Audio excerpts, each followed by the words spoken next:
فرزند زہرا یہ حالات برے ہیں۔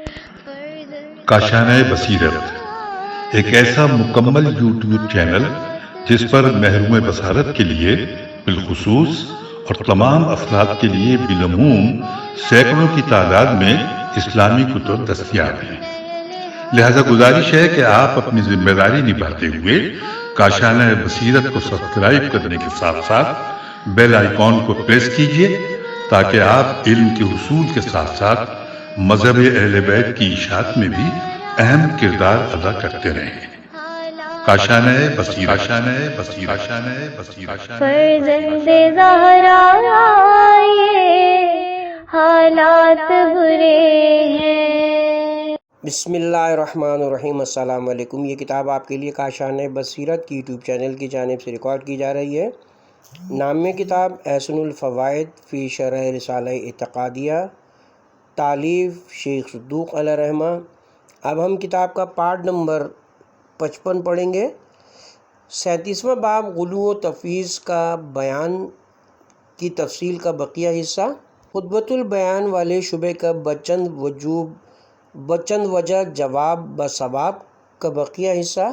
وجہ صوم بغرض محال اگر چند لمحات کے لیے اس خطبے اور اس کے اشتباہ و امثال خطبات کو صحیح بھی تسلیم کر لیا جائے تو بھی اس سے تفویض ممنوع ثابت نہیں ہو سکتی، بلکہ لازماً اس کے الفاظ کی ایسی صحیح تعویل کی جائے گی جس کے بعد وہ دیگر نصوص قطعیہ شرعیہ کے ساتھ متصادم نہ ہو، اور وہ تعویل یہ کہ چونکہ یہ امر مسلم و مبرہم ہو چکا ہے کہ جناب رسول خدا اور ائمہ ہدیٰ علت غائب ممکنات ہیں، یعنی اگر یہ حضرات قدسی صفات پیدا نہ ہوتے تو کائنات عالم کی کوئی چیز نیستی سے نکل کر عرصہ ہستی میں قدم نہ رکھتی۔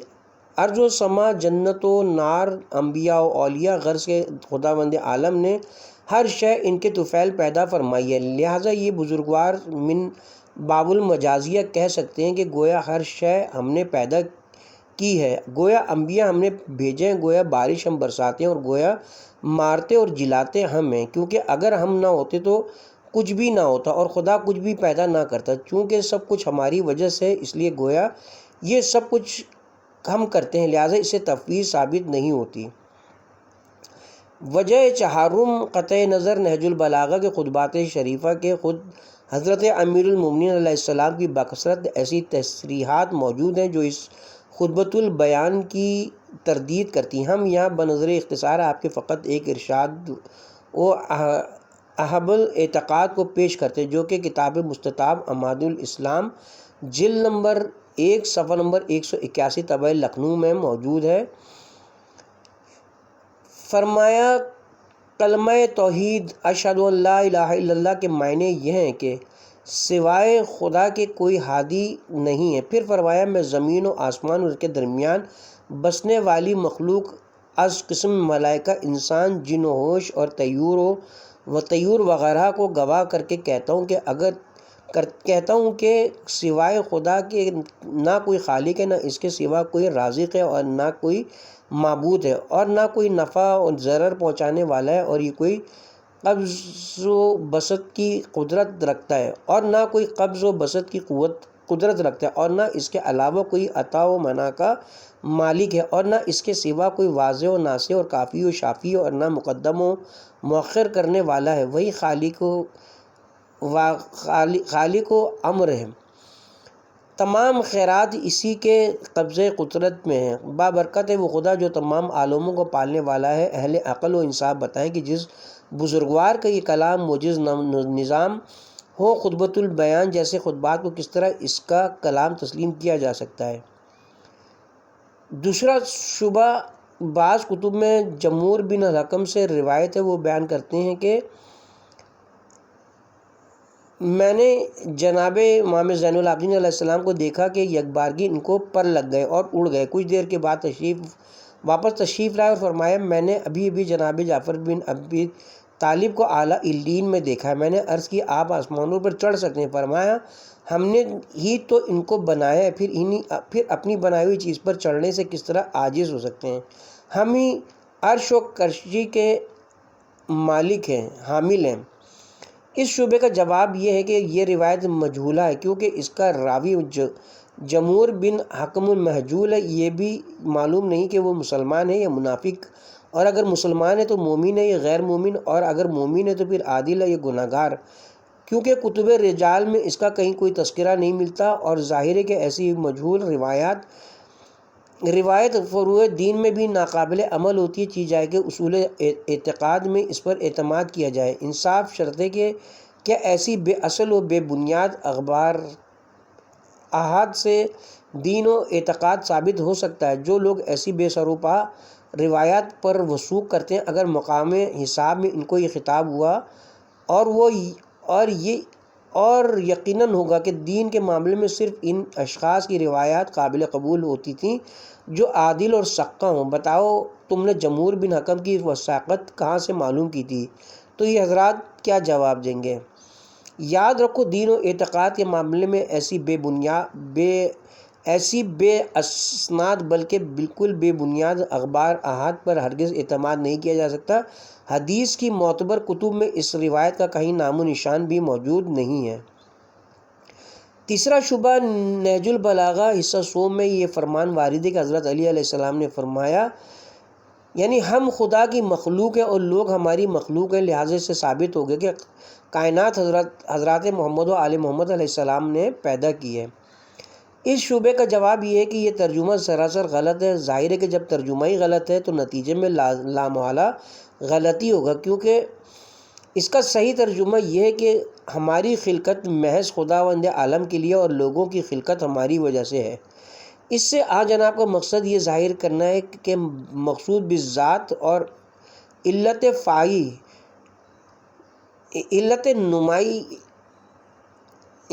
فائی ممکنات ہم ہیں۔ اگر خدا ہمیں پیدا نہ کرتے تو کائنات عالم کی کوئی چیز وجود میں نہ آتی، جیسا کہ مشہور حدیث قدسی لولا کا لما خلقت الافلاق اس پر دلالت کرتی ہے، اور یہ مطلب بالکل حق و حقیقت پر مبنی ہے، اور ہم سابقہ فصول میں اس پر مفصل تبصرہ کر چکے ہیں۔ قرآن میں وارد ہے، اے موسیٰ میں نے تمہیں خاص اپنے لیے پیدا کیا، یعنی تیرا وجود بالذات مقصود ہے اور تیری امت کا وجود بالطبع۔ یہی وجہ ہے کہ دوسرے فقرے کا عنوان بدلا ہوا ہے، والناس بعد صنعانا، یعنی نہیں بلکہ والناس بعد صنع لنا، یہ ولنا میں جو لام سموئے موجود ہے اسے لام اجنبیہ اور سبیہ کہا جاتا ہے۔ اس کا وہی مطلب ہوتا ہے جو اوپر لکھ دیا گیا کہ الناس صنع الاجلنا، لوگ ہماری وجہ سے پیدا کیے گئے، یعنی لوگوں کا پیدا کرنے والا بہرحال خلاق عالم ہے، ہاں ان کی خلقت ہماری وجہ سے ہے۔ اگر سرکار محمد و آل محمد علیہ السلام نہ ہوتے تو خداوند عالم نہ آدم و حوا کو پیدا کرتا، جنت و دوزخ کو، نہ ارض و سما کو، اور نہ کسی اور چیز کو، سابع بحر الانوار و بصائر الدرجات وغیرہ۔ اس مفہوم کی تائید مزید اس طویل حدیث کے بعض فقروں سے بھی ہوتی ہے جو خود حضرت امیر المومنین علیہ السلام کی طرف سے منسوب ہے۔ اس میں آپ فرماتے ہیں، ہماری وجہ سے خدا نے آسمان و زمین میں عرش و کرسی اور جنت و جہنم کو پیدا کیا ہے۔ کتاب کا حوالہ مجموع النور صفحہ نمبر 220 طبع ایران۔ صاحب بشارت الزائرین نے غلو و تفویض کی رد کرتے ہوئے حدیث خلق الاشیاء بالمشیطہ کی تشریح کرتے ہوئے لکھا ہے، یعنی اس حدیث مبارکہ میں بتثبیت و تعلیل کے لیے ہے کہ خدا نے مشیت کی وجہ سے اشیاء کو پیدا کیا، استعنات کے لیے نہیں کہ مشیت کے ذریعے سے پیدا کیا، جیسے کہ جناب امیر کے فرمان والناس ید صنع لنا میں لام ثبیت کے لیے ہے، جس کا مطلب یہ ہے کہ خدا نے لوگوں کو ہماری وجہ سے پیدا کیا۔ ان دونوں حدیثوں میں تفویض ممنوع کی طرف کوئی اشارہ تک موجود نہیں ہے، ورنہ دوسرے فقرے میں لام نہ ہوتی بلکہ پہلے فقرے کی طرح سالانہ ہوتا۔ پس ان دونوں روایتوں کا محاصل و مفاد دوسری روایت کی طرح یہی ہے کہ یہ بزرگوار خلقت کائنات کی علت غالی میں ہیں، غالی میں انہی کی وجہ سے فیوز و برکات کا نزول ہوتا ہے۔ مفتی محمد عبدوس مصری نے اس عبارت کا یہ مفہوم بیان کیا کہ ہم خدا کے اسیر احسان و مرہون منت ہیں اور لوگ ہمارے اسیر احسان اور مرہون منت ہیں۔ اس معنی کی بنا پر بھی اسے تفویض کے ساتھ کوئی ربط اور تعلق نہیں ہے۔ چوتھا شبہ، بعض کتب میں ایک روایت جناب مقداد بن اسود کی طرف منسوب ہے کہ وہ بیان فرماتے ہیں، ایک دن میرے آقا حضرت علی علیہ السلام نے مجھ سے فرمایا میری تلوار لاؤ۔ میں نے تلوار پیش کی، آپ نے اسے گھٹنوں پہ رکھا اور آسمان کی طرف بلند ہونا شروع کیا۔ میں دیکھتا رہا حتیٰ کہ جناب میری آنکھوں سے غائب ہو گئے۔ جب ظہر کا وقت قریب آیا تو اس وقت اترے، در حالانکہ آپ کی تلوار سے خون ٹپک رہا تھا۔ میں نے عرض کیا میرے آقا آپ کہاں تشریف لے گئے تھے؟ فرمایا ملا و اعلیٰ میں کچھ نفوس کے درمیان کچھ جھگڑا ہو گیا تھا، میں نے جا کر ان کا فیصلہ کیا۔ میں نے عرض کیا میرے آقا کیا آسمانوں کا معاملہ آپ کے سپرد ہے؟ فرمایا اے فرزند اسود، میں اللہ کے آسمانوں اور زمینوں میں اس کی حجت ہوں۔ آسمان میں کوئی فرشتہ میرے اذن کے بغیر ایک جگہ سے قدم اٹھا کر دوسری جگہ رکھ نہیں سکتا۔ پس اس روایت سے یہ بھی ثابت ہوتا ہے کہ عالم کا نظم و نسق سرکار محمد و آل محمد علیہ السلام کے سپرد ہے۔ اس شبے کا پہلا جواب، یہ روایت بچند وجہ ناقابل تمسک و استدلال ہے۔ اولاً اس روایت کا سلسلہ سند مذکور نہیں تاکہ معلوم ہو کہ اس کے درمیان والے راوی کیسے ہیں۔ فقط ایک جلیل القدر صحابی کا نام لینے سے تو روایت کی صحت ثابت نہیں ہو جاتی جب تک درمیانی وسائد کی وثاقت اور جلالت کا علم نہ ہو۔ نیز حدیث کی جس قدر مستند و معتبر کتابیں ان میں اس روایت کا کوئی نام و نشان تک مذکور نہیں، جس سے ظاہر ہوتا ہے کہ یہ روایت بالکل غیر معتبر اور ناقابل اعتبار ہے، ورنہ علماء اعلام و محدثین کرام اس سے اعراض اور روگردانی نہ فرماتے۔ دوسرا جواب، ثانیاً قطع نظر اصول روایت کے اگر اصول درایت کے اعتبار سے اس روایت کو دیکھا جائے تو معلوم ہوتا ہے کہ یہ بالکل جعلی و وضعی ہے، کیونکہ اس کے موضوع ہونے کے قرائن و دلائل خود اس کے اندر موجود ہیں۔ الف، یہ روایت عصمت ملائکہ کے منافی ہے جن کی عصمت قرآن و حدیث اور اجماع مسلمین سے ثابت ہے۔ ان میں جھگڑا اور فساد کس طرح ہو سکتا ہے، اور جھگڑا بھی ایسا جو بعض کے قتل تک منتج ہو؟ لا حول ولا قوت الا باللہ۔ ان حاضر البہتان عظیم ملائکہ کے متعلق تو ارشاد قدرت ہے میں سے کہ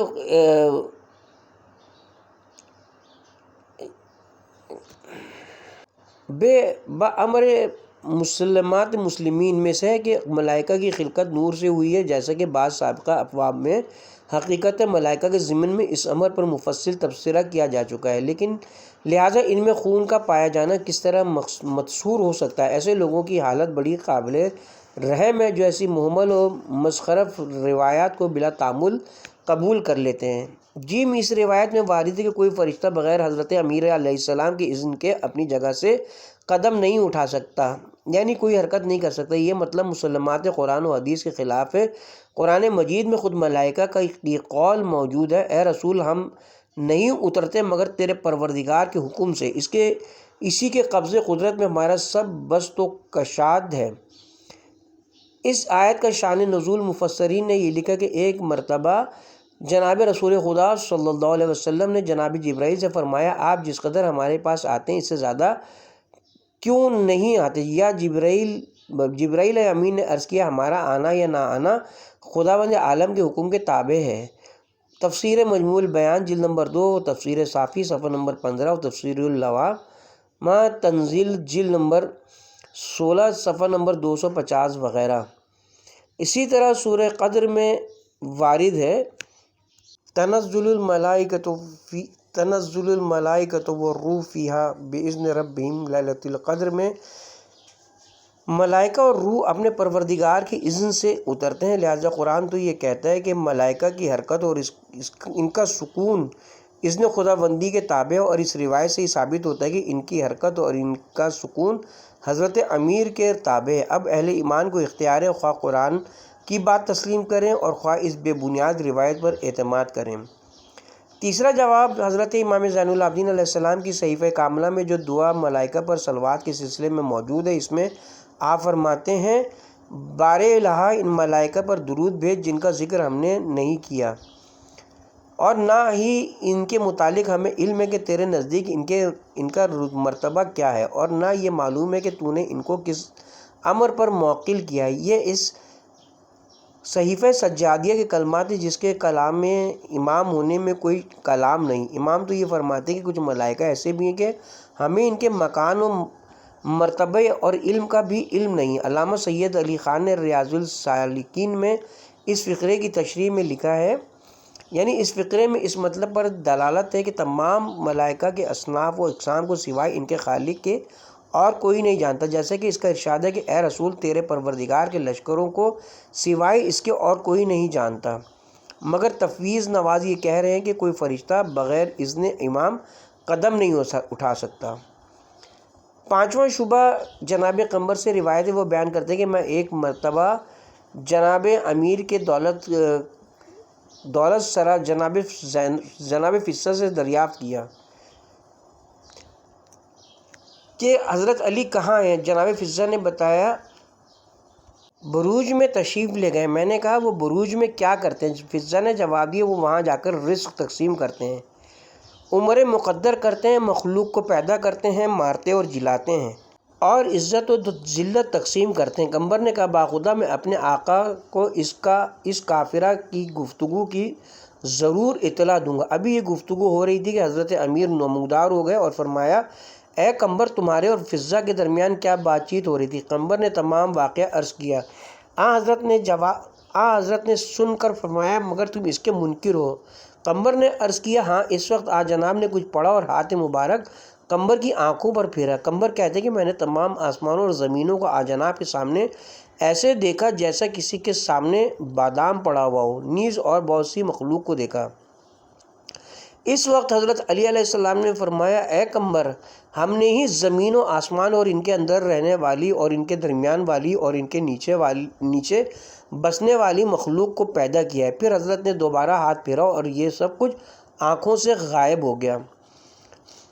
اس شبے کا پہلا جواب یہ ہے کہ یہ روایت بدرجہ وجہ ناقابل استدلال و استناد ہے۔ اولاً یہ روایت مرسل اور مقطوع سند ہے۔ ظاہر ہے کہ ایسی حدیث بالاختصاص اصول عقائد میں التفات و توجہ ہوتی ہے، خصوصاً جب کہ اس کا کتب معتبرہ میں کوئی نام و نشان نہ ہو اور نہ کوئی روایت وغیرہ اس کی معید ہو۔ دوسرا جواب ثانیاً قطع نظر سلسلہ سند سے از روئے قانون درایت بر روایت مثل سابقہ روایت کے بالکل وضیع و جعلی ہے، اور اس کے وضیع ہونے کے دلائل وہی ہیں جو خطبۃ البیان کے وضیع ہونے کے ضمن میں اوپر بیان ہو چکے ہیں۔ خلاصہ یہ کہ اس کے مندرجات نصوص قرآنیہ کے مناقض و مخالف ہیں، اور ائمہ طاہرین علیہم السلام کا حکم ہے کہ جو روایت قرآن کی مخالفت ہو وہ باطل ہے۔ قرآن تو یہ کہتا ہے خداوند عالم نے زمین و آسمان اور ان کے درمیان اور تحت الثری والی مخلوق کو پیدا کیا، اور یہ روایت کہتی کہ ان تمام امور کو حضرت علی نے پیدا کیا۔ اب مومنین کو اختیار ہے کہ خواہ قرآن کو معتبر سمجھیں اور اس کے ارشاد کو تسلیم کریں، یا اس کے بالمقابل اس بے سر و پا روایت کو معتبر سمجھ کر اس کے مندرجات پر ایمان لائیں۔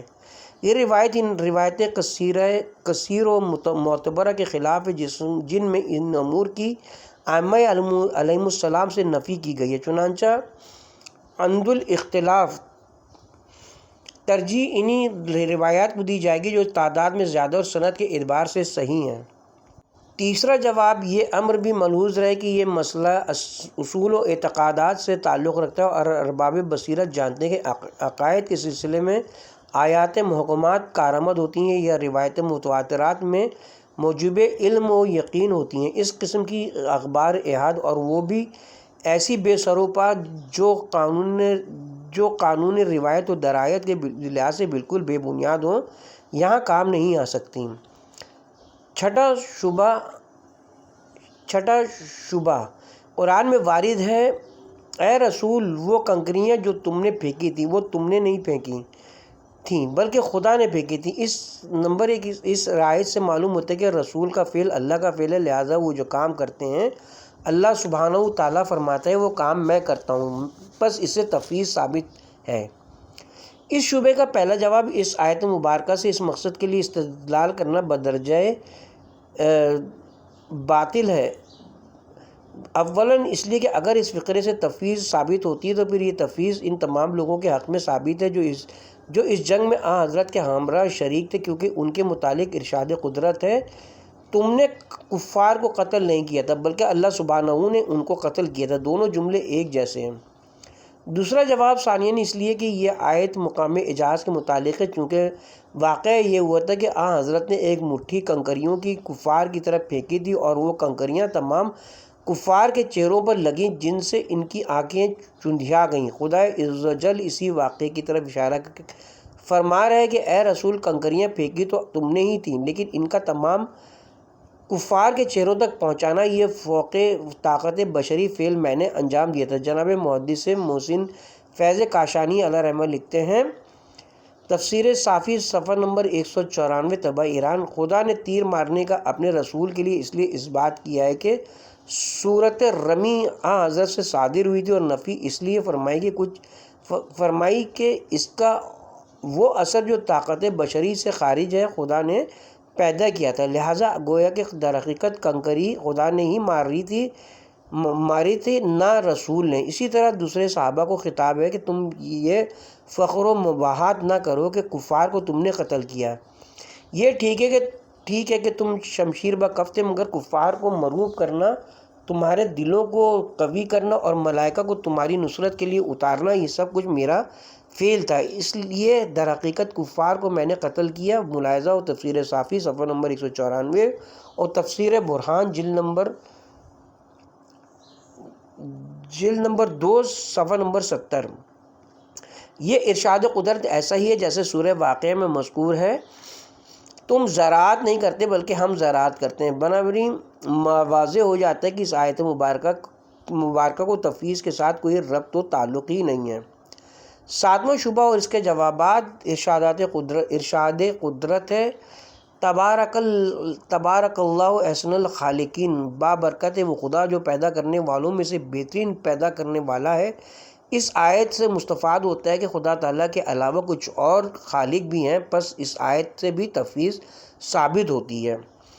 پہلا جواب اس آیت مبارکہ سے تفویض کی اس بات پر تمسک کرنا 3 وجوہ سے غلط ہے۔ اولاً یہ آیت اسلوب عرب کے مطابق ہے۔ اہل عربیت کا دستور ہے کہ جب کسی شخص کا کسی صنعت و حرفت میں کمال ظاہر کرنا مقصود ہو تو اس صنعت کے ماہروں کو بطور صیغہ جمع لا کر اس مخصوص شخص کے ساتھ لفظ احسن یا خیر لگا کر اسے سب پر فوقیت دے دیتے ہیں، جیسے احسن التاجرین، احسن الناجرین، احسن الحاددین وغیرہ۔ اگرچہ اس صنعت کے ماہروں کا خارج میں بالفرض وجود ہی نہ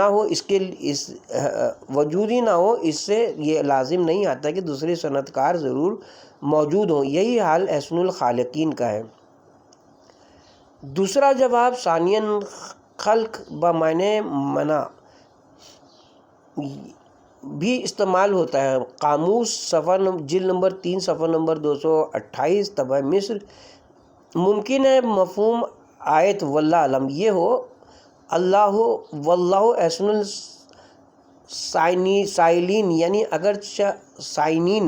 یعنی اگرچہ سانے بنانے والے بہت ہیں، کوئی سداد ہے، کوئی نجار ہے، کوئی دباغ و صباغ ہے، اور یہ ظاہر ہے کہ ان میں سے بعض اپنی اپنی صنعت میں بہت ماہر ہوتے ہیں، مگر خلاق عالم ان سب صانعین میں سے بہترین صانع ہے، بلکہ ان کو اس سے کوئی نسبت ہی نہیں، چہ نسبت خاک را بعالم پاک۔ اس آیت کو اہل بیت علیہ السلام سے خالق ہونے کے ساتھ کوئی تعلق ہی نہیں رہتا۔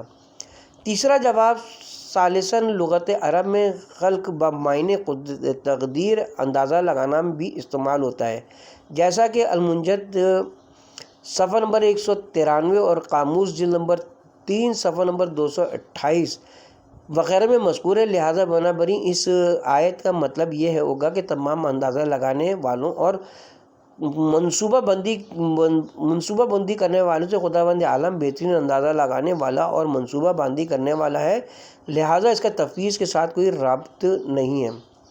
چوتھا جواب رابعاً اسی آیت کے ذیل میں تفسیر صافی وغیرہ میں ایک اور روایت موجود ہے جس سے معلوم ہوتا ہے کہ بعض مخلوقین پر بھی من باب المجاز خالق کا اطلاق کیا گیا ہے۔ ان کی تعداد 4 تک شمار کی گئی ہے۔ ایک حضرت عیسیٰ، دوسرے اور تیسرے وہ فرشتے جو بإذن خدا بطن مادر میں بچے کی تصویر کشی کرتے ہیں، چوتھا سامری جس نے گوشالہ بنایا تھا۔ بنابراین آیت اپنے ظاہری معنی پر رہے گی، لیکن پھر بھی اس سے ائمہ طاہرین کا خلاق عالم ہونا ثابت نہیں ہوتا، کیونکہ اس سے اس امر کی نفی ہوتی ہے، کیونکہ اگر یہ بزرگوار بھی بإذن خالق کردگار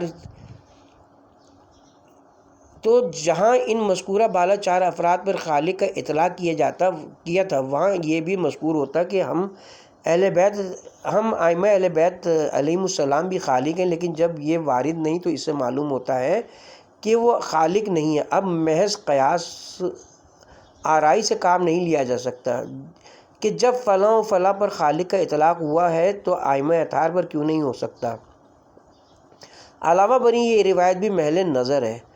8واں شبہ متعدد آیات و روایات میں وارد ہے کہ خلاق عالم نے خلق و رزق اور اماتت و احیاء غرض کے نظام عالم کے مختلف کاموں کی انجام دہی پر مختلف ملائکہ موکل کر رکھے ہیں، اور مذہب حق کا عقیدہ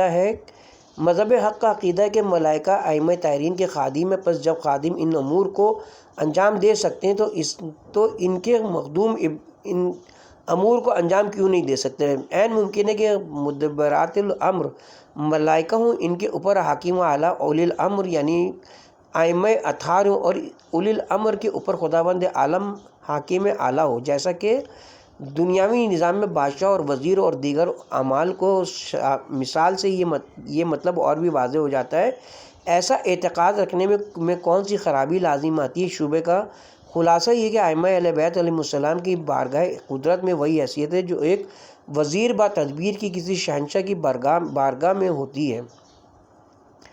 یہ شبہ بچند وجہ درجہ اعتبار سے ساقط ہے، چونکہ زیر بحث مسئلہ اصول و عقائد سے تعلق رکھتا ہے۔ اس کے اثبات کے لیے اس بات کے لیے دلیل قطعی درکار ہے۔ ظاہر ہے کہ ان امور اعتقادیہ میں بلکہ تمام دینی اور دنیاوی معاملات میں فقط امکان عقل کے ایسا یا ویسا ہونا ممکن ہے، اور اس سے کوئی امر محال لازم نہیں آتا۔ کسی امر کے ثبوت کے لیے ہرگز کافی نہیں ہوتا۔ مثلاً بہت سی باتیں ممکن ہیں مگر ان کا نہ اعتقاد رکھنا جائز ہے اور نہ ہی عملاً اس کے مطابق عمل کرنا جائز ہے۔ مثلاً کون سا محال لازم آتا ہے کہ اگر سید البشر اور ان کی عطرت طاہرہ کو سجدہ روا رکھا جائے، بلکہ ان سے ذوات قدسیہ کی عبادت کی جائے، مگر شریعت مقدسہ کے قواعد کی روح سے غیر اللہ کو نہ سجدہ جائز ہے اور نہ اس کی عبادت روا ہے۔ یہی کیفیت مطلقہ مسئلے کی ہے۔ آیات کثیرہ اور روایات وغیرہ اس عقیدے کی روح کی رد میں وارد ہوئی ہیں، بلکہ ہم تو یہاں تک کہہ سکتے ہیں کہ اگر بالفرض اس عقیدہ باطلہ کی نفی پر کوئی نص نہ بھی موجود ہوتی تو اس سے اس پر کوئی اثر نہ پڑتا تھا، کیونکہ نفی محتاج دلیل نہیں ہوتی۔ البتہ کسی امر کا اس بات خصوصاً جبکہ وہ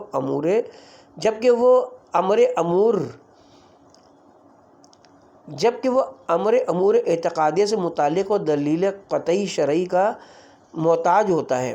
دوسری وجہ یہ جو کہا گیا کہ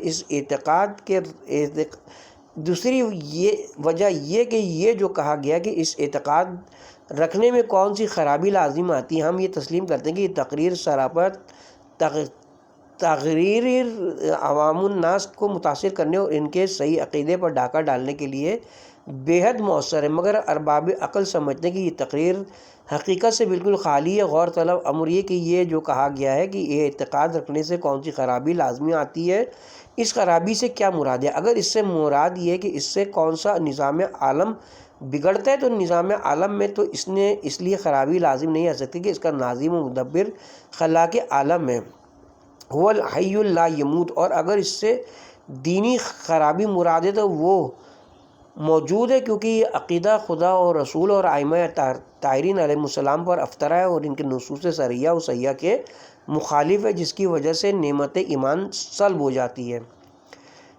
تیسری وجہ نظام ربوبی کو دنیاوی بادشاہوں کے نظام پر قیاس کرنا قیاس مع الفارق ہے، باوجود یہ کہ اصل قیاس ہمارے اصول مذہبی کے اعتبار سے باطل و عاطل ہے۔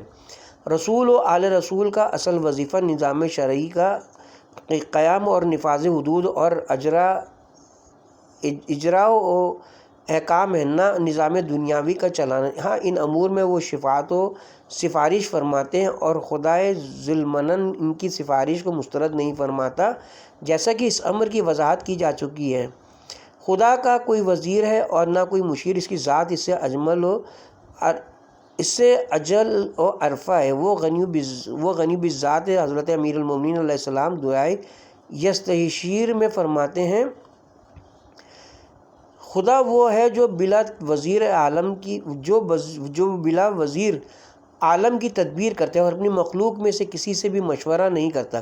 مفات الجنا، خدا فرماتا ہے خدا کے لیے مثالیں نہ دیا کرو۔ امام رضا علیہ السلام فرماتے ہیں جو خالق کو مخلوق کے ساتھ تشبیہ دے وہ مشرک ہے۔